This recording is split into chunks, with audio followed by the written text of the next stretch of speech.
Okay વિદ્યાર્થી મિત્રો, ફરીથી સમય અને સંજોગને ધ્યાનમાં લઈ અને આપણે ઇનડાયરેક્ટલી એટલે કે મોબાઈલના માધ્યમથી ભેગા થયા છે. હવે આજે આપણે ચેપ્ટર 6 ની અંદર જે ન્યુક્લિયર પ્રક્રિયાઓ છે, બરાબર, જે આપણે આજે ભણવાના છે, એ ન્યુક્લિયર પ્રક્રિયાઓ કેવી રીતે થાય છે, શું કામ આપણે ન્યુક્લિયર પ્રક્રિયાઓ કરીએ છીએ, આપણને એનાથી શું બેનિફિટ છે, આ બધું આજે આપણે જોઈશું.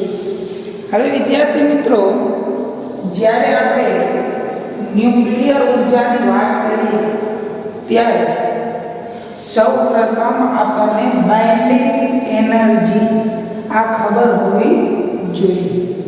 બાઇન્ડિંગ એનર્જી એટલે શું, અથવા તો બાઇન્ડિંગ એનર્જી પર ન્યુક્લિયોન એટલે શું? બરાબર, કોઈ પણ તત્વ, બરાબર, આવર્ત કોષ્ટકનું કોઈ પણ તત્વની અંદર રહેલા ન્યુક્લિયોન એટલે કે પ્રોટોન અને ન્યુટ્રોન બે, આ ન્યુક્લિયોનને ન્યુક્લિયસની અંદર બંધાઈને રહેવા માટે, બરાબર, અંદર પકડાઈને રહેવા માટે જરૂરી ઉર્જાને ન્યુક્લિયોન દીઠ બંધન ઉર્જા કહેવાય. બંધન ઉર્જા અને ન્યુક્લિયોન દીઠ બંધન ઉર્જા અલગ છે, બરાબર. ધારો કે હવે કોઈ પદાર્થ છે એની બંધન ઉર્જા બરાબર 50 છે, તો ન્યુક્લિયોન દીઠ બંધન ઉર્જા 50 હોય એવું જરૂરી નથી. ન્યુક્લિયોન દીઠ બંધન ઉર્જા અને બંધન ઉર્જા વચ્ચે ડિફરન્સ શું? બંધન ઉર્જા એટલે એની અંદર રહેલા તમામ ન્યુક્લિયોન એટલે બધા જ પ્રોટોન અને ન્યુટ્રોન, બરાબર, આ બધા જ પ્રોટોન અને ન્યુટ્રોનને બંધાઈને રહેવા માટે જરૂરી ઉર્જા. અને ન્યુક્લિયોન દીઠ બંધન ઉર્જા એટલે શું? તો કે કોઈ એક ન્યુક્લિયોન એની અંદર રહેલો કોઈ એક પ્રોટોન કે એક ન્યુટ્રોનને બંધાઈને રહેવા માટે જરૂરી ઉર્જા. હવે વિદ્યાર્થી મિત્રો, આજે આપણે ચર્ચા કરવાના છીએ ન્યુક્લિયર ઉર્જા. હવે ન્યુક્લિયર ઉર્જાની ચર્ચા કરતા પહેલા મેં તમને એક ગ્રાફ સમજાયો હતો, EBN વિરુદ્ધ A નો ગ્રાફ. EBN વિરુદ્ધ A નો ગ્રાફ. એ ગ્રાફનો ચાર્ટ અહીંયા લખ્યો છે. મતલબ કે ગ્રાફની અંદર મેં તમને એવી ઘણી બધી વસ્તુઓ સમજાવી હતી કે અહીંયા આવું જોઈ શકાય, અહીંયા આવું જોઈ શકાય. એના પરથી જે મહત્વની વાત છે એ હું આજે તમારી સમક્ષ રજૂ કરું છું કે જેનો પરમાણુ ભારાંક એટલે કે યાદ છે, જે પરમાણુનું દળ એ 30 કરતા ઓછો હોય અને 170 કરતા વધુ હોય, એનો ગ્રાફ આપણે જોયો તો આવો કંઈક હતો. વિદ્યાર્થી તમને યાદ હોય તો અહીંયા હતું EBN અને અહીંયા હતું A. એનો ગ્રાફ કંઈક આવો કંઈક સમય ગ્રાફ. તો અહીંયા સુધી 30 હતા, 30 થી નીચે વાળાની ઉર્જા રહી એ કેવી છે, અને અહીંયા 170 થી ઓછા હોય. તો અહીંયા આપણે એક લાઈન ડ્રો કરી તો આટલા જે છે એની ઉર્જા કેવી છે, બાઇન્ડિંગ એનર્જી પર ન્યુક્લિયોન વધુ છે. આ 30 થી નીચે વાળા અને 170 થી વધુ વાળા, આ બધાની બાઇન્ડિંગ એનર્જી પર ન્યુક્લિયોન કેવી છે, ઓછી છે, બરાબર. એટલા માટે મેં અહીંયા બતાવ્યું છે કે 30 થી જેનો પરમાણુ ભારાંક ઓછો છે એવા, બીજા તો કે 170 થી જેનો પરમાણુ ભારાંક વધુ છે એવા, આ બંને શું છે, તો કે આ બંનેના કેસની અંદર બાઇન્ડિંગ એનર્જી પર ન્યુક્લિયોન, એના એક ન્યુક્લિયસની અંદર બંધાઈને રહેવા માટે જરૂરી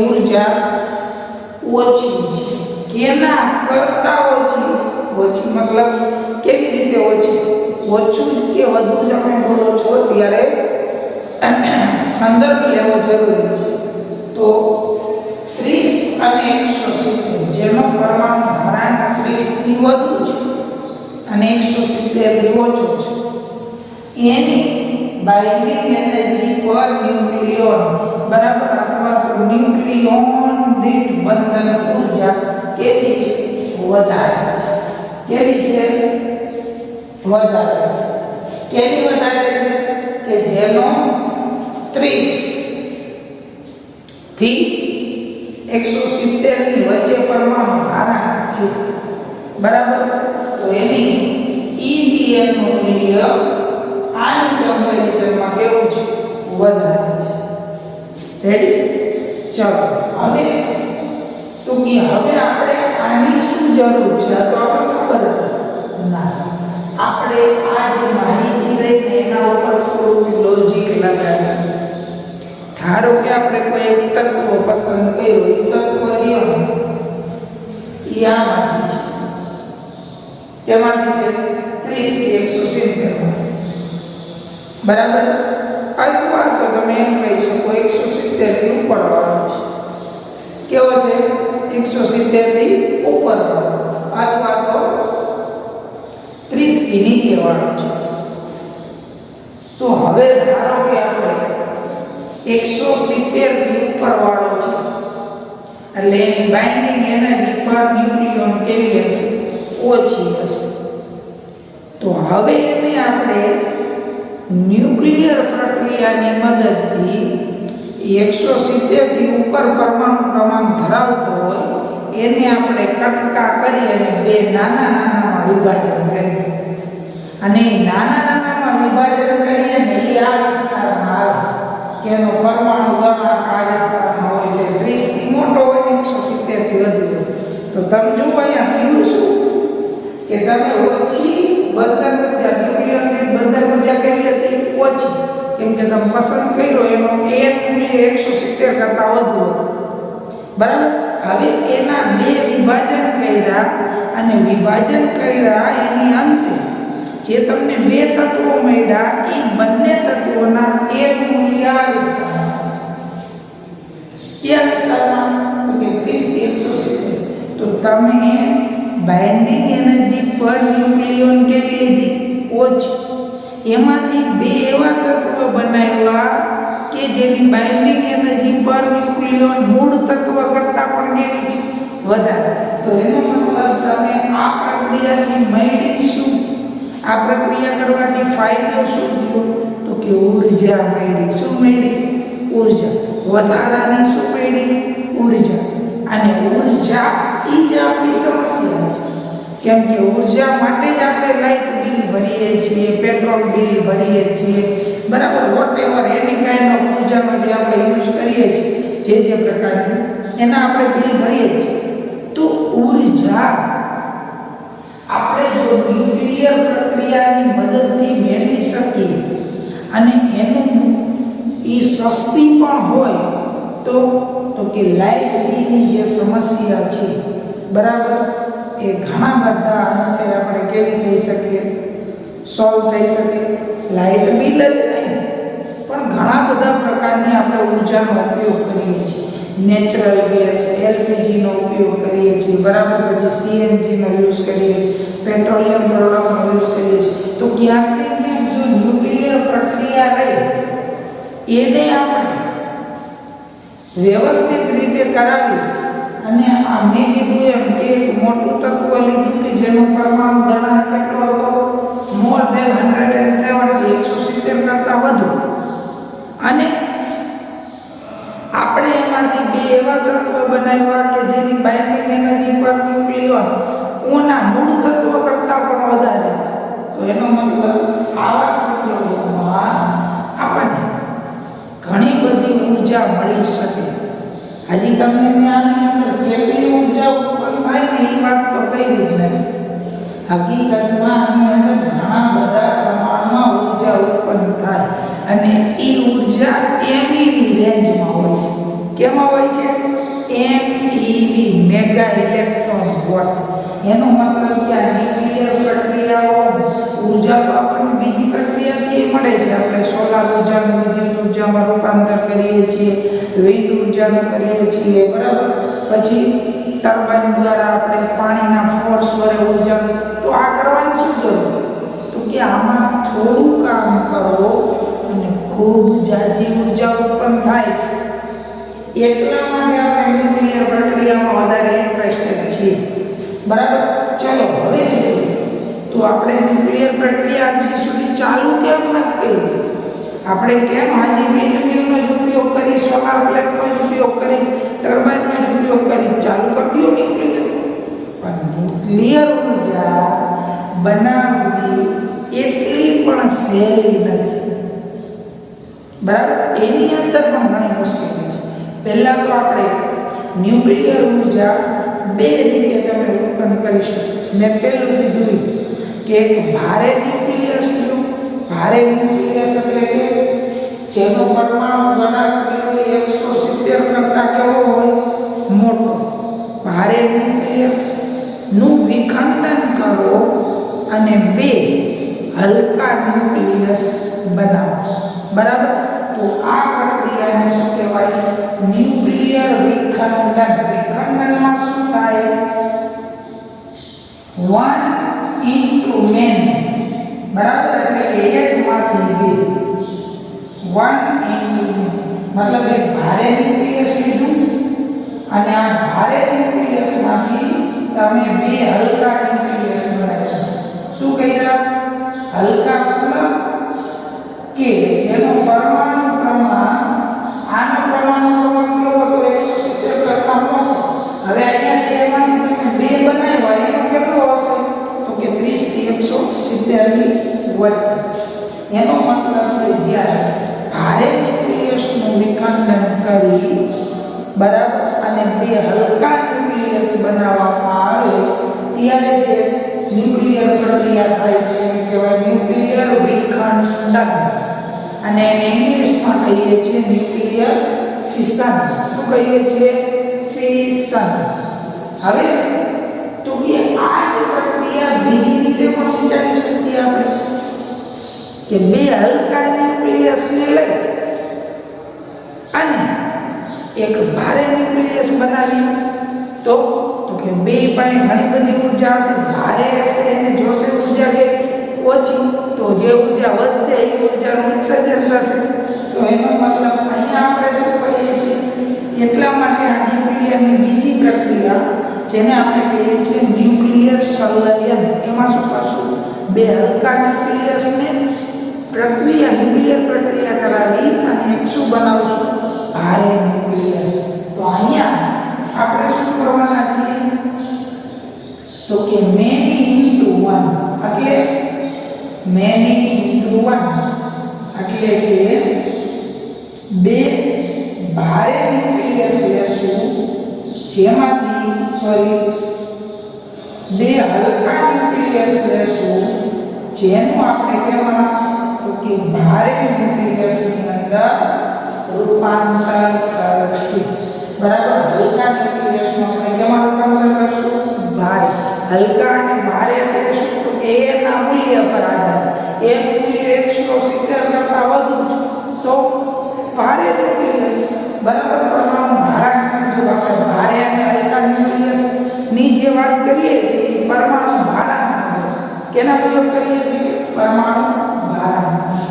ચલો તો બે પ્રકારની ન્યુક્લિયર પ્રક્રિયા થાય જેની અંદર ન્યુક્લિયર પ્રક્રિયાને અંતે ખૂબ જ પુષ્કળ પ્રમાણમાં ઉર્જા ઉત્પન્ન થાય છે. આ ન્યુક્લિયર પ્રક્રિયા કરવાનું કારણ શું? આ બેને ભેગા કરીને મોટું બનાવ્યું અને એકમાંથી બે નાના બનાવ્યા. આવું કરવા પાછળનું રીઝન શું? What is the simple reason behind it? આપણે આવું શું કામ કર્યું તો કે આવું કરવા પાછળનું કારણ એની અંદર ખૂબ જ પુષ્કળ પ્રમાણમાં ઉર્જા ઉત્પન્ન થાય છે.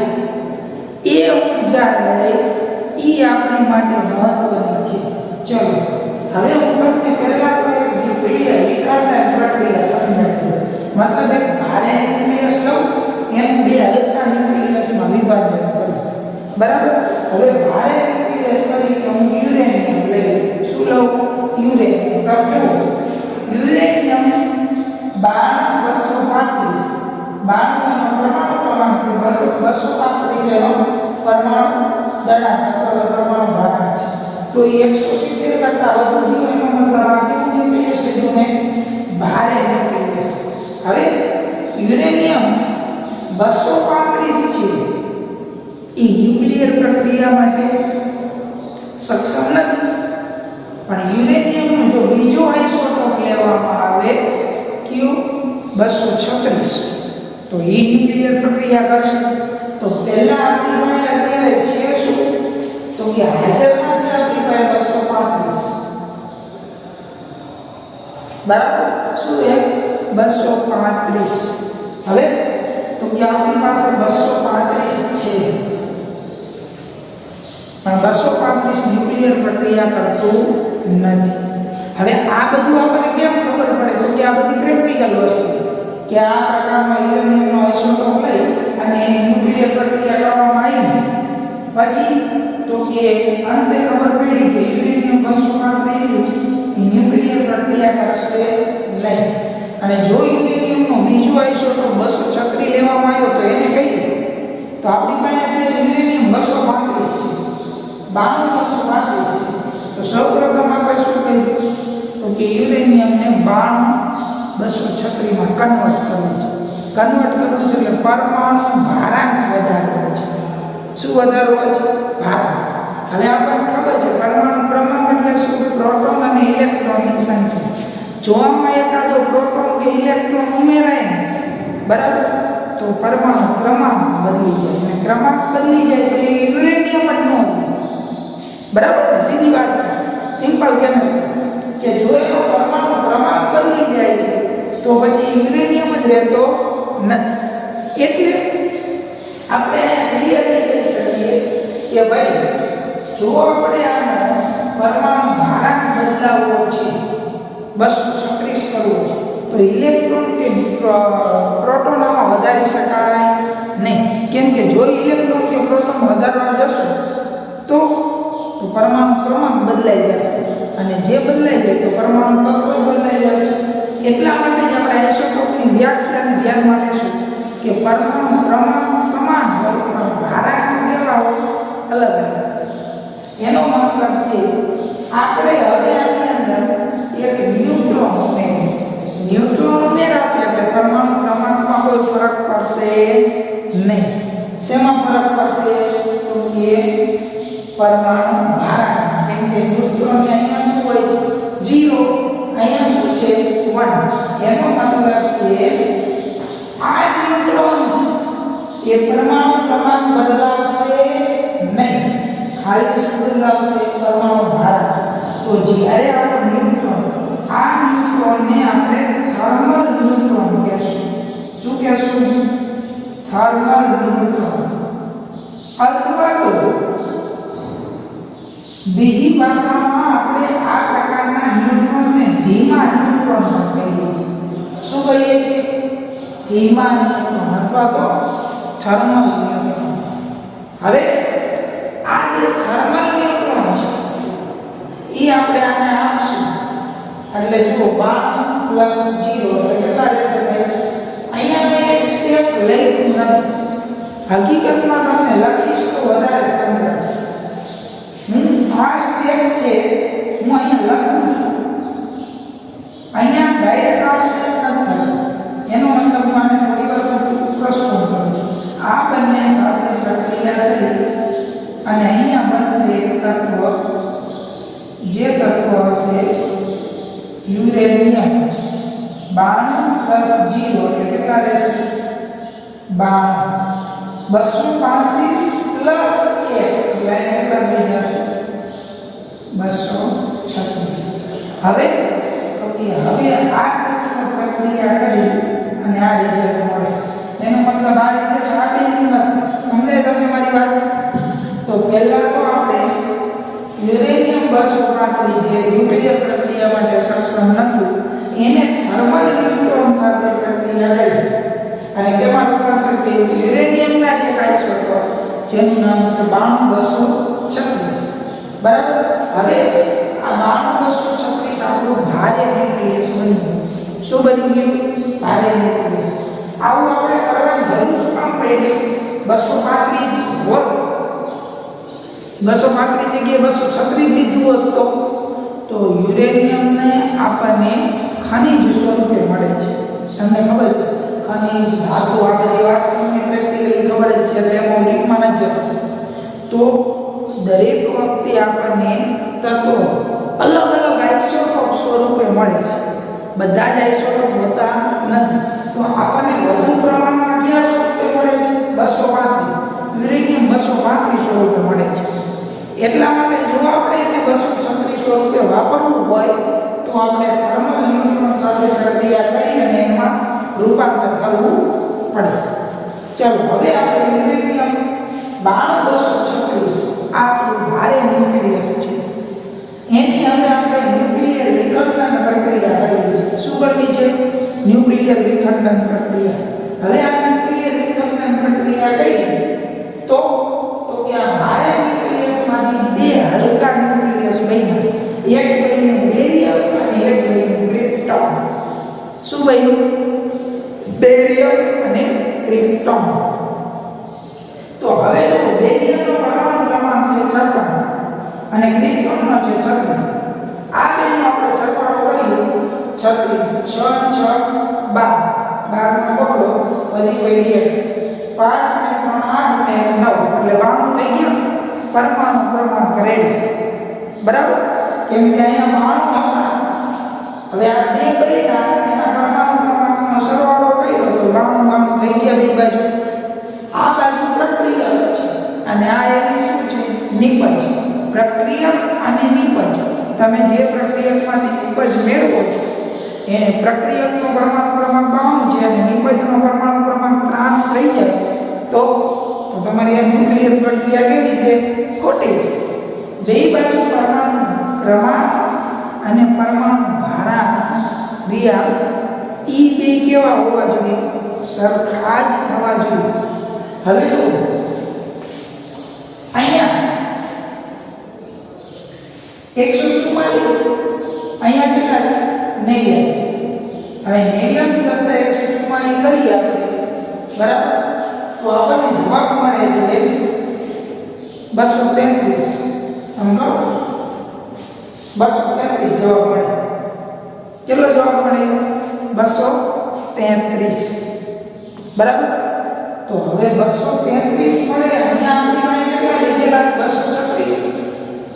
મળ્યો 233, લીધા 236. આવું ચાલે નહીં. કેમ કે આપણે કોઈ પણ ન્યુક્લિયર પ્રક્રિયા દરમિયાન પરમાણુ ક્રમાંક અને પરમાણુ ભારાંક કઈ બાજુ? પ્રક્રિયક બાજુ અને નિપજ બાજુ સમાન થવા જોઈએ. તો આ ન્યુક્લિયર પ્રક્રિયા ખોટી છે? ના. એની સાથે સાથે 3 પરમાણુ ભારાંક 3 ઘટે છે. તો જો અહીંયા 3 ન્યુટ્રોન ઉત્સર્જન. કેનું ઉત્સર્જન થયું? 3 ન્યુટ્રોન ઉત્સર્જન થયું. કેનું ઉત્સર્જન થયું? 3 ન્યુટ્રોન. હવે મજામાં ખેલ શરૂ થયો. 3 ન્યુટ્રોન પ્લસ ક્યુ. ક્યુ એટલે તો કે આ પ્રક્રિયામાં ઊર્જા પણ ઉત્સર્જન થશે. આ પ્રક્રિયા કરશો ને તો આ નોર્મલી પ્રક્રિયા નહીં થઈ જાય. ખૂબ જ પ્રચંડ પ્રમાણમાં ઊર્જાનું ઉત્સર્જન થશે.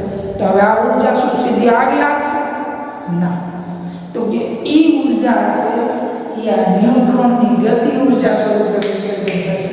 ક્યાં સ્વરૂપે ઉત્સર્જન થશે?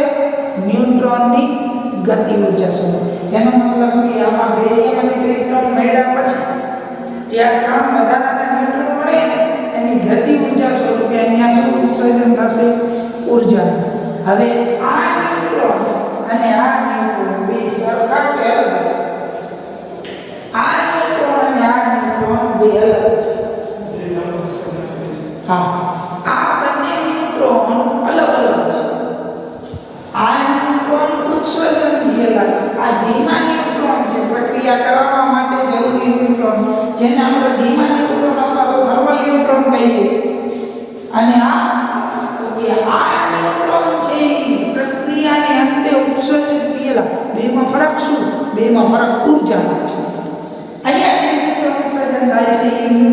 બેમાં ન્યુટ્રોન થર્મલ ઉર્જા એની ઉર્જા કેટલી હોય છે તો કે 2 eV જેટલી 2 થી 3 ઇલેક્ટ્રોન વોલ્ટ જેટલી હોય છે કેટલી હોય છે 2 થી 3 ઇલેક્ટ્રોન વોલ્ટ જેટલી મતલબ આની ઉર્જા કેટલી હોય છે 2 ઇલેક્ટ્રોન વોલ્ટ જેને અહીંયા ઉત્સર્જન થાય છે ને એ ઇલેક્ટ્રોન ને આપણે ફાસ્ટ ઇલેક્ટ્રોન કહીએ શું કહીએ છીએ ફાસ્ટ ઇલેક્ટ્રોન એની ઉર્જા કેટલી હોય છે તો કે એની ઉર્જા હોય છે 2 eV જેટલી મેગા ઇલેક્ટ્રોન વોલ્ટ જેટલી અહીંયા જે ઉત્સર્જન થાય એ ઇલેક્ટ્રોનની ઉર્જા કેટલી હોય છે 2 eV મેગા ઇલેક્ટ્રોન વોલ્ટ જેટલી એનો મતલબ હવે આપણે ન્યુટ્રોન એકમાંથી ખબર પડી ગઈ કે આ ઇલેક્ટ્રોન ધીમા ઇલેક્ટ્રોન છે જેની ઉર્જા 2 eV થી 3 eV જેટલી ત્યારે ઉત્સર્જન થાય એની ઉર્જા કેટલી છે 2 eV એનો મતલબ કે 3 ન્યુટ્રોન ઉત્સર્જન થયા તો 3 દુ 6 મેગા ઇલેક્ટ્રોન વોલ્ટ જેટલી ઉર્જાનું ઉત્સર્જન થાય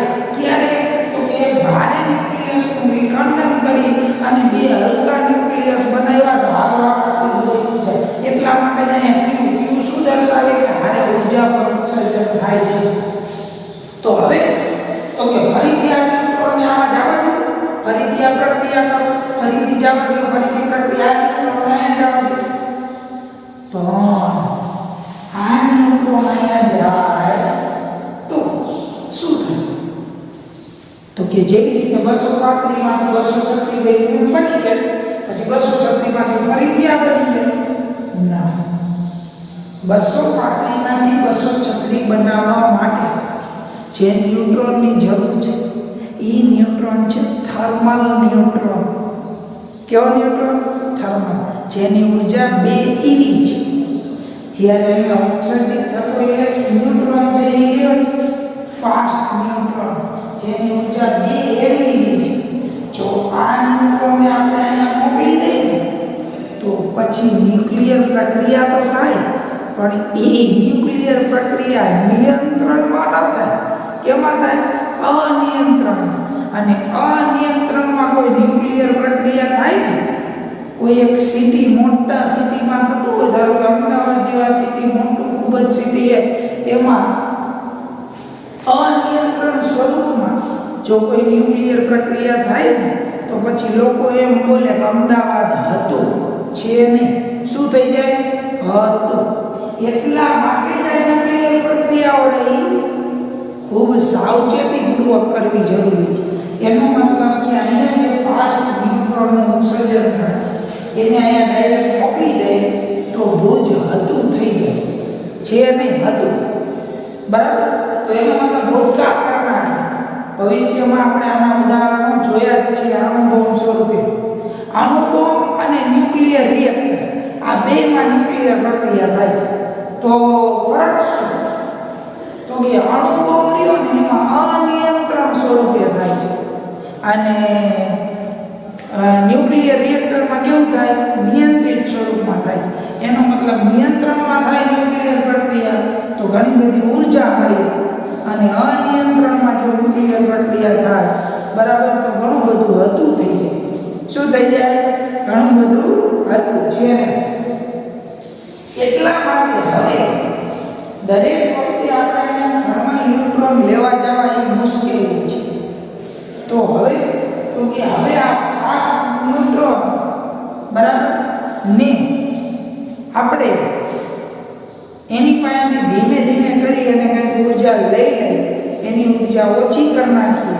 અને એ ઓછી થયેલી ઉર્જાવાળો ન્યુટ્રોનને થર્મલ ન્યુટ્રોનમાં બરાબર આપણે ટ્રાન્સફર કરી નાખીએ ફરીથી આ પ્રક્રિયા કરાવીએ તો આ નિયંત્રણ પ્રક્રિયા થાય અને આ પ્રક્રિયાને અંતે આપણને ઘણી બધી ઉર્જા મળે હવે જો આ શૃંખલા પ્રક્રિયાની મેં વાત કરી કે ન્યુક્લિયર ફિશનની અંદર શું મુશ્કેલી હોય છે પહેલી ફાસ્ટ ન્યુટ્રોન બરાબર આપણને નિપજમાં જે આયા ન્યુટ્રોન મળ્યું એ શું છે ફાસ્ટ ન્યુટ્રોન હવે આ નિપજમાં જે ફાસ્ટ ન્યુટ્રોન મળ્યો જેની ઉર્જા છે 2 MeV હવે જ્યારે આપણને ફરીથી બીજી વખત ન્યુક્લિયર પ્રક્રિયા કરાવવી હશે તો આપણને જે ન્યુટ્રોનની જરૂર પડવાની છે એ ન્યુટ્રોન શું છે થર્મલ ન્યુટ્રોન જેની ઊર્જા કેટલી હશે 2 થી 3 eV જેટલી હશે. તો પહેલા તો આપણે આ ફાસ્ટ ન્યુટ્રોન છે એનું જો નિયંત્રણ ન કરી શકીએ તો કે આ ન્યુક્લિયર પ્રક્રિયા ઘણું બધું શું વિસ્ફોટ સર્જી શકે અને ઘણી બધી જાન હાનિ થઈ શકે અને ઘણું બધું સૃષ્ટિની અંદર વિનાશ કરી શકે. બરાબર, આપણને ખબર છે 1 કિલો કોલસો અને 1 કિલો યુરેનિયમ વિનાશ સમજાવો. 1 કિલો કોલસો ની તમે સળગાવો કેટલી ઊર્જા ઉત્પન્ન થાય? 10⁷ જૂલ. કેટલી થાય? 10⁷ જૂલ. અને 1 કિલોગ્રામ યુરેનિયમ સળગાવો કે 1 કિલોગ્રામ યુરેનિયમને જો તમે બળતણ તરીકે વાપરો તો કેટલી ઊર્જા ઉત્પન્ન થાય?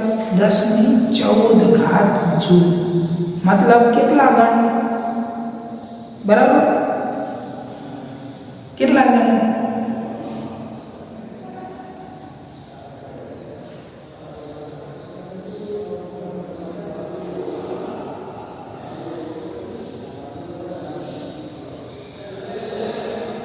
દસ લાખ ગણ. કેટલી? કેમ કે 1/10⁷ જૂલ થાય અને 1/10⁻14 જૂલ. એનો મતલબ 10 લાખ ગણી ઊર્જા વધુ. કોલસો જે ઊર્જા ઉત્પન્ન કરે ને એના કરતાં યુરેનિયમ 10 લાખ ગણી વધુ ઊર્જા ઉત્પન્ન કરે.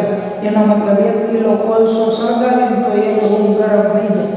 એના 10 લાખ ગણી ઊર્જા વધુ હોય તો આખું સિટી ગરમ કરનાર. બરાબર, તો એનો મતલબ એટલા માટે જ આ ન્યુક્લિયર પ્રક્રિયા રહી એ નિયંત્રણમાં થવી જરૂરી છે. જો આ ફાસ્ટ ન્યુટ્રોનને ફરીથી આપણે અહીંયા જવા દઈએ, બરાબર, અહીંયાથી આપણે જવા દઈએ અને ફરીથી આપણે આ પ્રક્રિયા કરાવીએ તો કે આ ન્યુક્લિયર પ્રક્રિયા નિયંત્રણ ખોઈ બેસે અને નિયંત્રણ ખોઈ બેસે તો શું થાય? તો કે અહીંયા એક સિટી ભુજ હતું થઈ જાય છે. શું થઈ જાય? તો અહીંયા સુધી ન્યુટ્રોનને પહોંચાડવામાં સૌથી પહેલી મુશ્કેલી તેની ઊર્જા ઓછી થવી જોઈએ. બરાબર, ઊર્જા ઓછી થવી જોઈએ. હવે ઊર્જા ઓછી કરવા માટે બરાબર જે ન્યુક્લિયર રિએક્ટર વાપરવામાં આવે છે.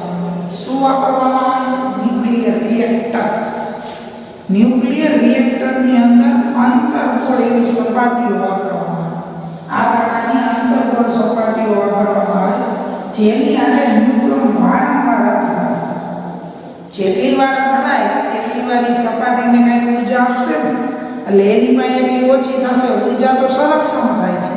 તો એનો મતલબ એકવાર ભટકાણો બરાબર થોડી ઓછી થઈ, બીજી વાર ભટકાણો, ત્રીજી વાર, તો આવી સપાટીઓ સાથે અથડાય ત્યારે સપાટીઓ શું કરે છે?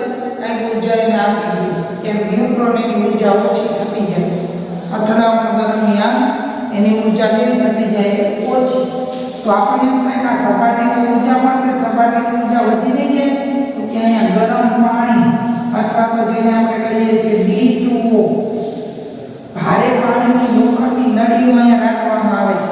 બરાબર, અને ફૂલ ઠંડુ અને ઘણી બધી વખત આપણે કેટલાક ઓક્સિજન, નાઇટ્રોજન એવા ઠંડા ગેસનો પણ ઉપયોગ કરીએ કે આ જે ઊર્જા રહે ને એ ગરમી ઉત્પન્ન કરે ને એમાં પસાર થતું ફૂલ સ્પીડમાં પસાર થતું ઠંડી પાણી વરાળ બની જાય છે. એનો મતલબ કે ઠંડા પાણીને વરાળમાં કન્વર્ટ કરનાર છે. બરાબર, તો એના કારણે સપાટીઓ ધીમે ધીમે ઓગળવાનું શરૂ થશે નહીં. એ આપણે ન્યુક્લિયર રિએક્ટર મળશું ત્યારે જોશું. એનો મતલબ કે એની મદદથી ધીમે ધીમે આપણે ન્યુટ્રોનની ઊર્જા શું કરશું? ઓછી. અને એ ન્યુટ્રોનની ઊર્જા થર્મલ ન્યુટ્રોનની ઊર્જા જેટલી કરશું અને પછી આપણે શું કરશું? તો કે પછી આ ન્યુટ્રોનને બરાબર આપણે પાછા યુરેનિયમ પ્રક્રિયા કરાવશું અને પાછા પ્રક્રિયા કરાવશું, પાછી નીપજ મળશે પાછી એનું આપણે શું કરશું? આ જ પ્રક્રિયા કરશું. પાછી પ્રક્રિયા પાછીની પર એટલા માટે આ વિખંડન પ્રક્રિયા અથવા ન્યુક્લિયર પ્રક્રિયાને શું કહેવામાં આવે છે? શૃંખલા પ્રક્રિયા. એકવાર થઈ ન્યુટ્રોન ઉત્સર્જન થયું, એને કંટ્રોલ કર્યા, કંટ્રોલ કરી ન્યુટ્રોન પાછા ગયા, પાછી પ્રક્રિયા થઈ, પાછા ગયા, પાછી પ્રક્રિયા સતત ચાલુ રહી. આ ચેન રિએક્શન છે.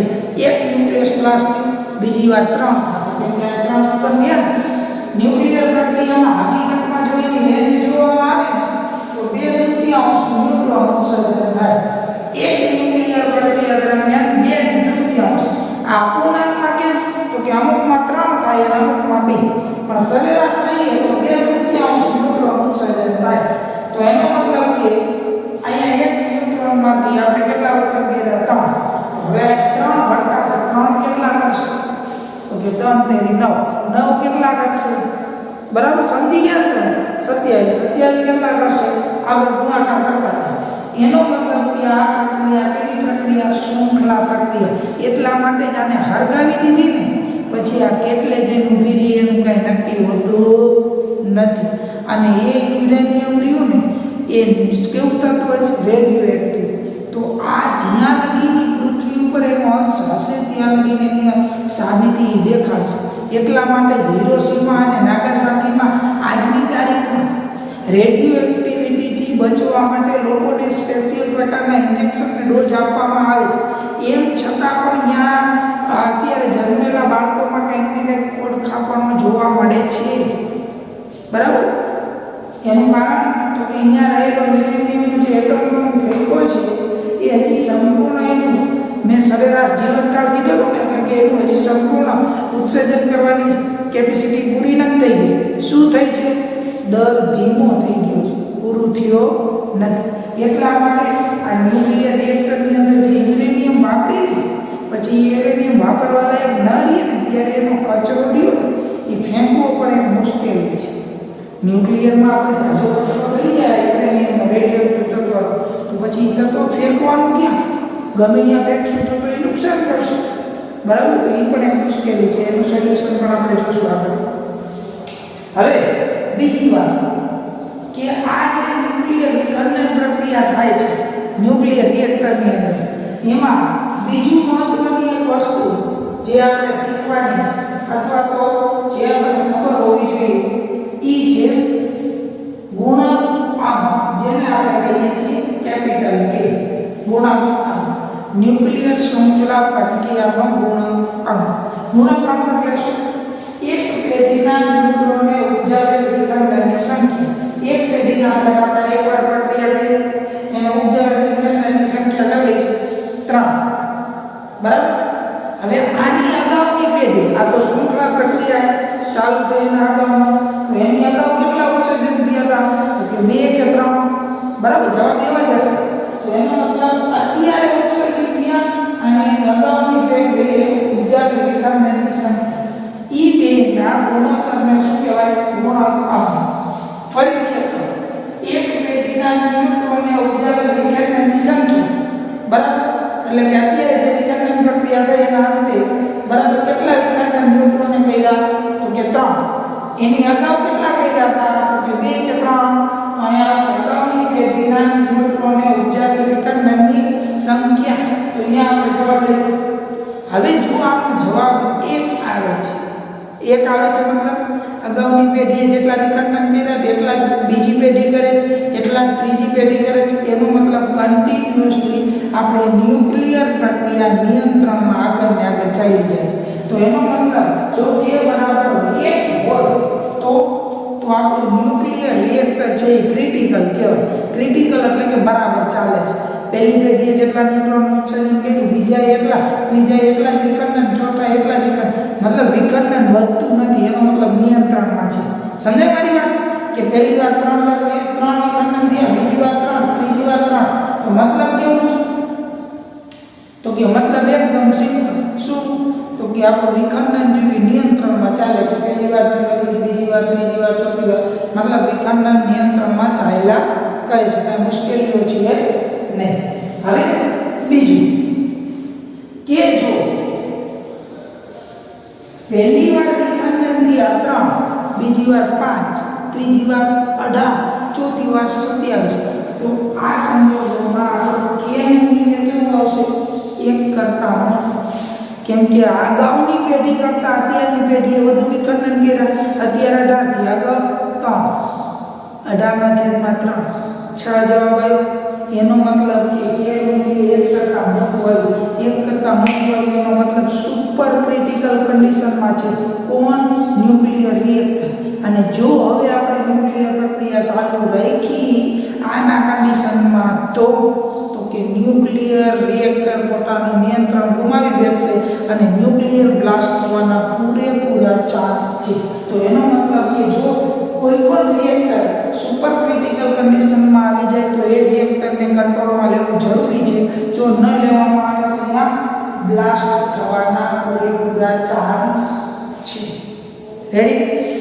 હવે ધારો કે લેસ ધેન 1 આવે એનો મતલબ કે અત્યારની પેઢીએ 6 વિખંડન કર્યા, એના અગાઉની 18 કર્યા. એનો મતલબ 6/18 પહેલા થયા તો એના કરતાં ઓછા થયા. એનો મતલબ જવાબ આવ્યો 1 કરતાં ના પહેલા કરતાં ઓછા થયા. એનો મતલબ પહેલા કરતાં ઓછા થયા. મુશ્કેલી શું આવશે? તો કે પહેલા કરતાં ઓછા થયા એટલે ધીમે ધીમે ઘટતા જશે. 6 થયા, હવે ધીમે ધીમે 3, એના પછી 2, એના પછી 1, પછી એના પછી બંધ. તો એનો મતલબ જો k લેસ ધેન 1 છે તો આને આપણે કેવી કન્ડિશન કહીશું? સબ ક્રિટિકલ કન્ડિશન. રિએક્ટરની કેવી કહેવાય? સબ ક્રિટિકલ કન્ડિશન. અને રિએક્ટર સબ ક્રિટિકલ કન્ડિશનમાં આવી જાય પછી ધીમે ધીમે ન્યુક્લિયર વિખંડન પ્રક્રિયા કેવી કરી નાખશે? બંધ કરી નાખશે.